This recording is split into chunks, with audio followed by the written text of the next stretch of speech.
Welcome back in. Halftime show. Tyler Head, Terry Ford along with you on this Thursday here on the game. Again, reminder, today, 4 o'clock, Coach Mainieri press conference, which you'll be able to listen to right here on the game.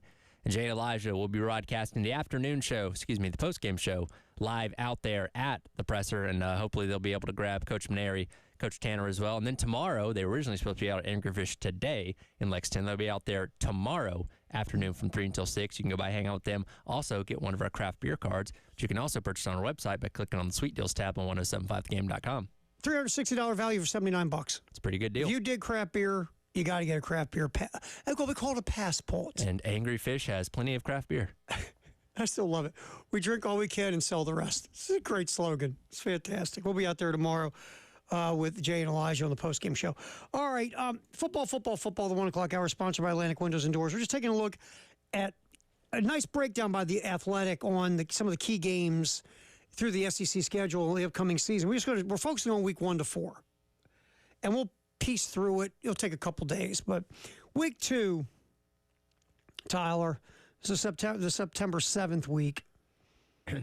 South Carolina, Kentucky. That is a big game. It really is. I've described that as a game that both fan bases look at and say, we should win that.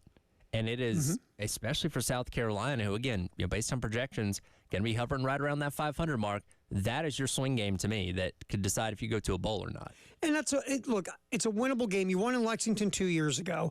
Kentucky's adding a lot of new pieces, offensive coordinator, quarterback,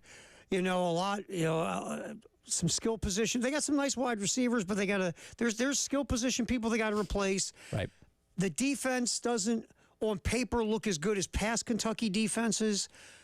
So, and look, Stoops is going to win his 6. Always does. Of course. But it's built. The schedule's built to win 6. But they're not, it doesn't feel like they're as good as they've been the last couple years. You can get them in Lexington, especially early where they're trying to figure everything out. Well, and I think it's interesting, too, as much as we don't know about Lenore Sellers, I feel like we know even less about Brock Vandegrift. Yeah. And again, 5-star kid, got a chance to come in and mop up time at Georgia for a couple years there, but still, he's yet to start a game himself. They'll play Southern Miss the week before, but that's not going to tell us a whole lot, much like beating Old Dominion here is probably not going to tell us everything about South Carolina. So really, these two teams are going to go into that game with more questions than answers about each one. You start learning, and again, you don't learn everything, but you start learning in week 2. Yes. For both of those programs. And hey, you better learn pretty quick, because guess who's coming to town the next weekend? All right, so that game and that's the afternoon window, 3:30 ABC. 2 interesting night games. Well, 2 interesting night games and another interesting game that's not on ESPN. South Florida goes to Alabama. Now, you figure, why is that interesting? Well, we still don't know about Alabama. We know they got a ton of talent. We know Kalen DeBoer is a winner, but Kalen DeBoer has coached as many games at Alabama as David Ayer. Right. South Florida, you brought in the OC from Tennessee last year, our boy Alex. Yep.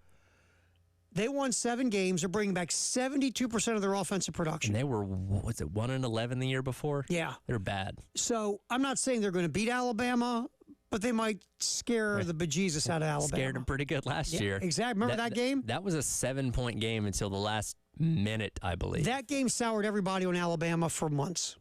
Well, and that was the game that Jalen Milroe never touched the field because they lost Texas the week before.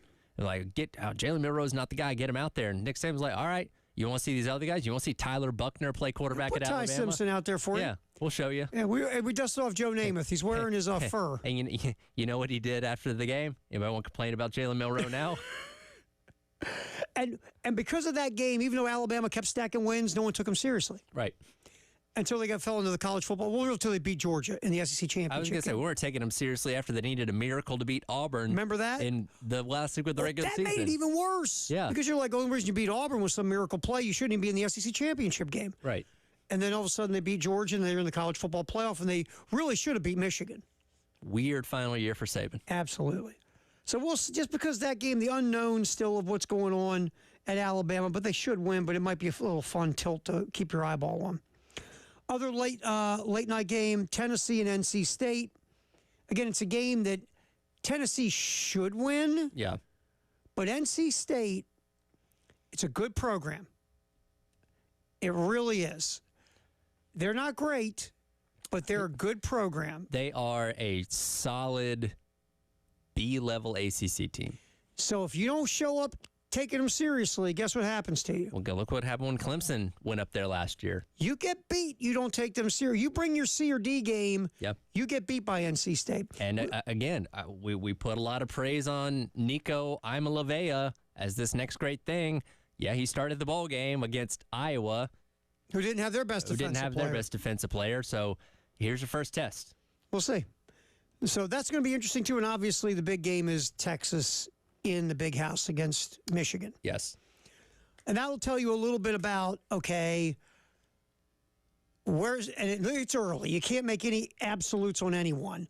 But it'll give you a little peek on Michigan with a new head coach and a new quarterback and a new lot, because they're replacing a lot of talent. Right. And it'll tell you a little something about Texas, because Michigan wants a rock fight. I feel like Michigan could walk out of this game very concerned about their season. I don't disagree. If Texas goes in there, wins by 2 or 3 scores, looking around like Harbaugh's not here, McCarthy, Corum, all those guys are gone. Who gave this guy the head coaching gig? We might be in trouble this year. Sharon's crying for a different reason after the game.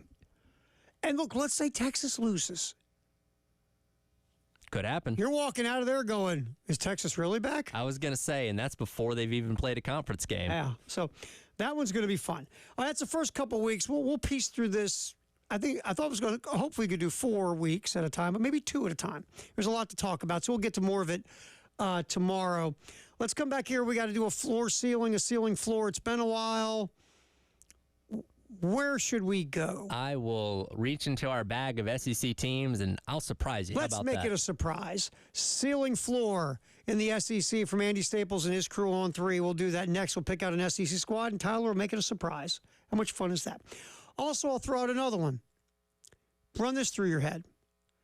2 coaches are on the hot seat in the SEC. Billy Napier, Sunbelt Billy, and Yep. Uncle Sam. Yep. Will either one get fired in season? Ooh, good question. Think about that. Halftime show. Football in the 1 o'clock hour, sponsored by Atlantic Windows and Doors, right here on the game.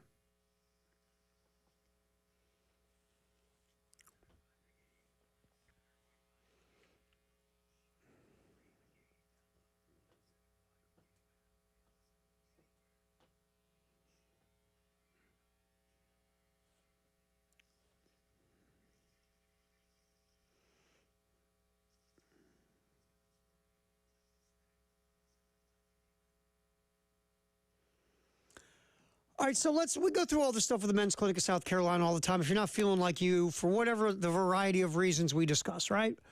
But look, dudes aren't comfortable talking about stuff. We're guys. We don't talk about anything. We feel uncomfortable. You know, it's anxiety, right? Blathering about, well, this doesn't go the way it used to. But that's okay. Dr. Dan and his staff know that. They specialize in this. They'll bring you in with a consultation. You call 803-875-MENS. You go in. It's obviously confidential. You sit down. They listen to you and whatever's going on in your life. If they think it could be something as simple as low testosterone, they'll do some lab work. If it comes back low T, they'll sit you down again and put a personalized program together to help you start feeling better about you again. Very easy, very simple. They specialize in it. Men's Clinic of South Carolina, 803-875-MENS.